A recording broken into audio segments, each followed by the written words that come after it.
우리에게 주시는 하나님의 말씀은 민수기서 28장 1절에서 8절까지의 말씀입니다. 민수기서 28장 1절에서 8절까지의 말씀입니다. 교독하시고 마지막 절은 함께 합독하겠습니다. 여호와께서 모세에게 말씀하여 이르시되 이스라엘 자손에게 명령하여 그들에게 이르라. 내 헌물 내 음식인 화제물로 내 향기로운 것은 너희가 그 정한 시기에 삼가 내게 바칠지니라.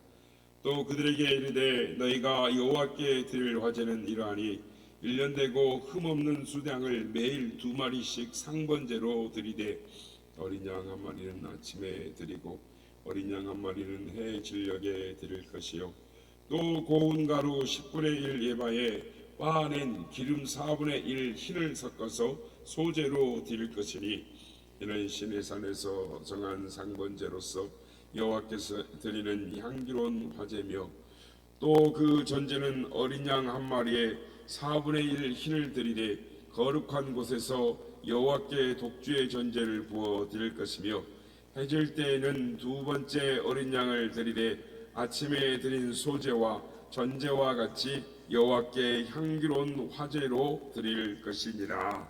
아멘. 할렐루야. 오늘도 우리와 함께 하신 주님을 찬양합니다. 그리고 새벽을 깨워 기도의 향유로 나오신 모든 성도님들께 하나님의 은혜와 평강이 함께 하시기를 기원드립니다.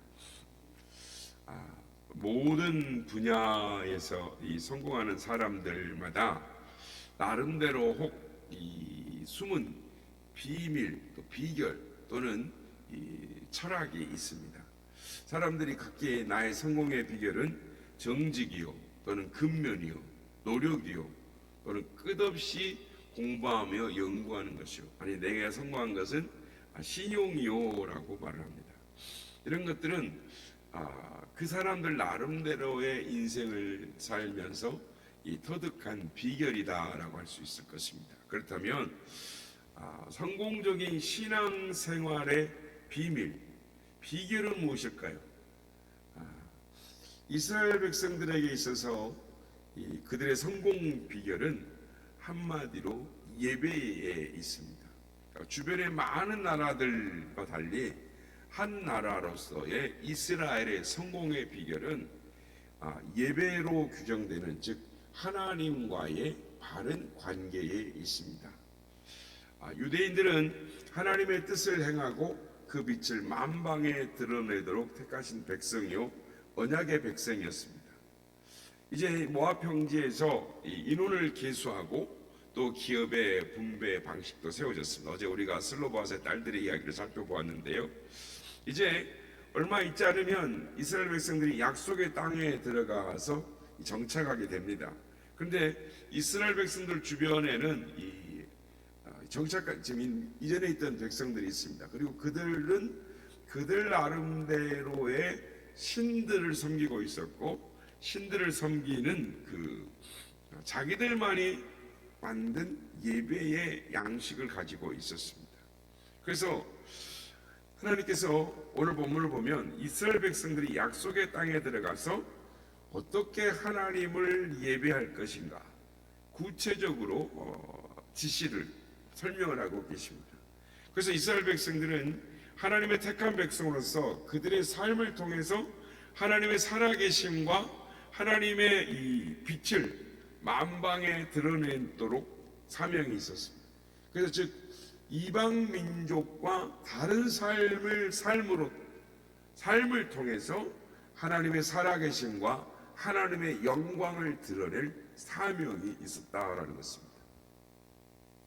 오늘 본문은 이러한 면에 있어서 하나님께 어떻게 예배를 드려야 하는가, 하나님께서 받으시는 예배는 무엇이고 예배의 삶이란 무엇인가 라고 우리에게 말씀하고 계시는 것입니다. 오늘 이 시간에는 하나님께 드리는 예배는 어떻게 해야 하는가를 살펴보고 은혜를 나누고자 하는 것입니다. 사람들이 드려지는 이 예배, 그 예배는 형식만 갖췄다고 해서 다 예배가 아닙니다. 예물을 드리는 사람도 있어야 하고 또 예물도 있어야 하고 예배를 드리는 장소도 있어야 하고, 또 그러나 이런 예배 드리는 모든 요소와 형식들이 다 갖춰져 있다 할지라도 하나님께서 정하신 바른 시간이 빠져 있으면 안 되는 것이었습니다. 무슨 말이냐면, 오늘 이 본문은 사람들이 마음대로 시간을 정해가지고 드리는 예배는 예배가 아니다, 참 예배가 아니다 라고 말씀을 하고 있습니다. 무슨 말이냐면, 하나님께서 이스라엘 백성들이 약속의 땅에 들어가기 바로 직전에 이스라엘에게 참 예배와 바른 시간의 관계에 대해서 지침을 주고 계시고 있습니다. 그러면 하나님께서 정하신 바른 예배 시간은 무엇입니까? 첫째로 매일 드리는 상번제가 있습니다. 그러니까 매일 드리는 예배가 있는 것이죠. 그걸 성경은 예배라고, 상번제라고 하는데, 제사장들이 매일 아침과 저녁으로 제사를 드렸습니다. 이것을 상번제라고 합니다. 상번제는 제사장들이 맡은 임무 중에 가장 중요한 임무라고 할 수 있었습니다. 상번제가 한 번이라도 끊겨지면 곧 하나님과 이스라엘과의 맺은 이 언약이 끊어지는 것을 의미했습니다. 그 언약을 상징했기 때문에 예배가, 이 제사장들은 자기들의 목숨을 걸고 이 상번제를 꼭 지켜서 예배를 드려야 했습니다. 어떻게든지 이 상번제는 꼭 지켜내야 했던 것입니다. 상번제, 즉 매일 드리는 제사가 오늘 우리에게 주는 의미는, 오늘날 우리들의 예배와 기도 생활이 이처럼 지속적이고 생활화되어야 한다라는 것을 의미하고 있습니다. 즉 주일날 하루만 예배를 드리는 것으로 만족하고 나머지 엿새는 막 살아도 된다, 이 세상적인 생각을 배격하고 있다라고 볼 수 있습니다. 여러분 생각해 보시기 바랍니다. 얼마나 많은 사람들이, 그리스도인들이 주일 한 번 예배를 통해서 자신이 다 해야 할 소임을 다 했다라고 생각하는지 모릅니다. 일각에서 이런 의견이 있습니다. 그것은 한국 교회의 주일 저녁 예배가 사라지고 있다라는 것입니다. 이제 저녁 예배 드리는 교회가 아주 희귀한 교회가 됐습니다. 드문 교회가 됐어요. 그러니까 예전에는 주일 저녁에 예배 드리는 것이 지극히 정상적인 일이었습니다. 그러나 오늘날에는 저녁 예배 드리는 교회는 뭔가 시대에 뒤떨어지는 교회이고 고집스러운 교회다라고 생각을 하는 경향이 있습니다. 예전에 주일 저녁 예배를 드릴 때 사람들이 이런 말을 했습니다. 저녁 예배를 오후 예배로 바꿨으면 좋겠다. 주일 오후에는 가족들과 시간을 보내고 한 주간 동안 지친 몸을 쉴 시간적인 여유가 좀 필요하다. 그래서 주일 저녁 예배를 오후 예배로 바꿨습니다. 그랬더니 여러분 어떻게 된 줄 아십니까? 오후 예배에 참석하는 사람들이 많을 것 같습니까? 적을 것 같습니까? 숫자가 절반으로 뚝 떨어졌습니다. 이유인즉 주일 오후에 볼 일이 많다라는 것입니다. 그래서 주일 오후에 참석하는 사람들은, 젊은 사람들은 거의 없고 나이든 노인밖에 없습니다. 그래서 어떤 교회는 이제는 주일 오후 예배를 어떻게 드린 줄 아십니까? 격주로 드린다고 합니다. 그러니까 핑계는 그거예요. 한 주는 가족과 함께 시간을 보내고 한 주는 주일 오후 예배로 드린다. 성도 여러분, 이러다가 얼마 가지 않아서 주일 오후 예배가 사라지게 될 것입니다. 처음에는 저녁 예배를 오후 예배로 바꿔달라고 해서 오후 예배로 바꿨습니다. 이제는 오후 예배마저 격주로 드리는 것입니다. 여러분, 한국교회에서 저녁 예배 드리는 전통이 사라지고 있습니다. 젊은 사람들은 저녁 예배를 드릴 줄 모릅니다.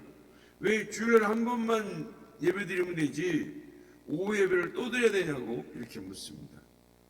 주일 예배가 사라지고 나니까, 주일 저녁 예배가 사라지고 나니까 수요 기도에 참석해서 예배 드리는 숫자도 절반으로 뚝 떨어졌습니다. 심야 예배는 더 뚝 떨어졌습니다.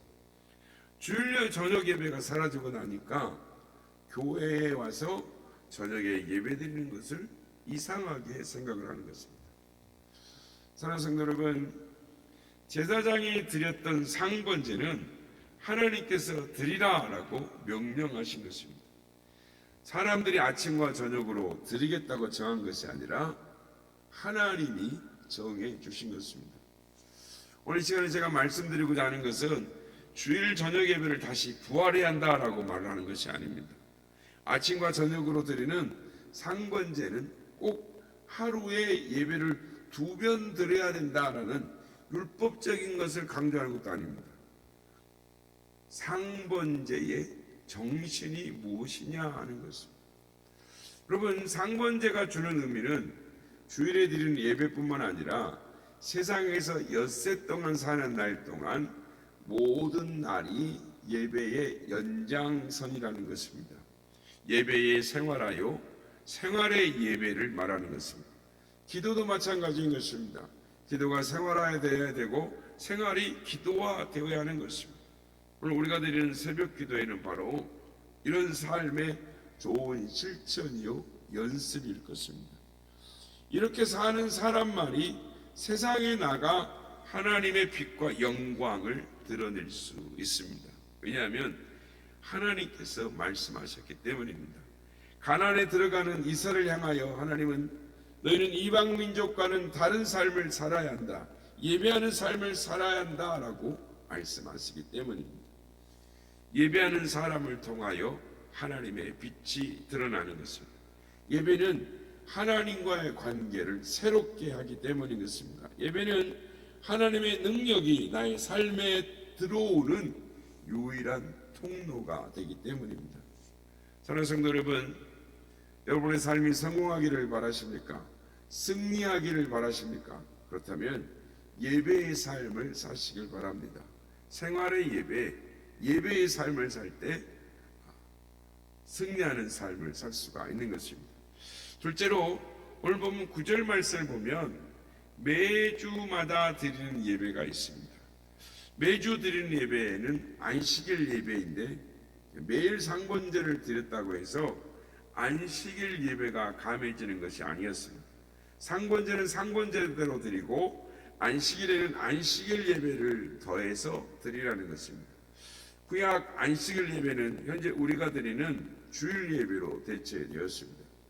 이 예배는 한 주간을 시작하면서 드리는 예배인 것입니다. 그러므로 한 주간이 성공하느냐 실패하느냐 바로 이 예배에 달려있다고도 해도 과언이 아닌 것입니다. 그러므로 주일 예배를 마치 밥 먹듯이 이렇게 빼먹는 사람은 하나님의 백성이라고 불릴 자격이 없습니다. 셋째, 매월 드리는 예배가 있었습니다. 11절 말씀입니다. 초하루에는 수송아지 2마리와 수양 1마리와 1년 되고 흠없는 수작 7마리로 여호와께 번제를 드리되, 매월 초하루가 되면 매일 드리는 상번제 외에 월삭제물을 드리라라고 말씀을 합니다. 즉 새로운 달을 하나님께 예배 드리면서 시작하는 것입니다. 어떤 분은 매일 주일 안식 예배를 드렸으면 됐지 또 뭘 월삭인가 이렇게 생각하시는 분이 있을지 모릅니다. 그러나 이것은 하나님께서 우리에게 주신 얼마나 큰 축복이요 특권인지 모릅니다. 한 달 동안 하나님께서 우리의 가정과 생업을, 자녀들을 지켜주시고 복 내려주실 것을 믿고 믿음의 발걸음을 드리는 예배, 그게 초하루 월삭을 드리는 예배인 것입니다. 성도 여러분, 그래서 어떤 교회는 새벽 예배 못하면 한 달에 한 번은 꼭 드리자, 그래서 월삭 예배라고 해서 전교인 매월 월삭 예배 이렇게 드리는 교회도 있습니다. 믿음으로 하나님께 한 달을 시작하는 것입니다. 그러면 예배를 드리는 것입니다. 그렇습니다. 한 달뿐만 아니라 1년 평생을 하나님께 예배를 믿음으로 드릴 때에 우리의 삶이 하나님의 은혜 가운데 있게 되는 것입니다. 오늘 본문을 우리가 시간상 다 살펴보지는 못하지만 하나님께서 왜 이렇게 많은 예배를 우리에게 드리라라고 말씀하시는가? 그것은 매일 드리는 예배를, 매번 드리는 예배를 통해서 하나님의 은혜를 잊지 않기 위해서입니다. 하나님과의 바른 관계를 맺기 위해서입니다. 그게 하나님의 배려인 것입니다. 왜냐하면 하나님과의 바른 관계를 맺어야 하나님이 우리의 삶 가운데 역사하실 수 있기 때문입니다. 사랑하는 성도 여러분, 하나님과의 바른 관계, 예배를 통해서 우리의 삶이 회복될 수 있습니다. 하나님과의 바른 관계만이 우리의 문제의 해결이 되는 것입니다. 그러므로 예배에 승리하시는 우리 모두가 되시길 바랍니다. 생활의 예배, 예배의 삶을 삶으로 하나님께서 예비하신 은혜와 복을 누리는 모든 성도님들이 다 되시기를 예수님의 이름으로 축복합니다.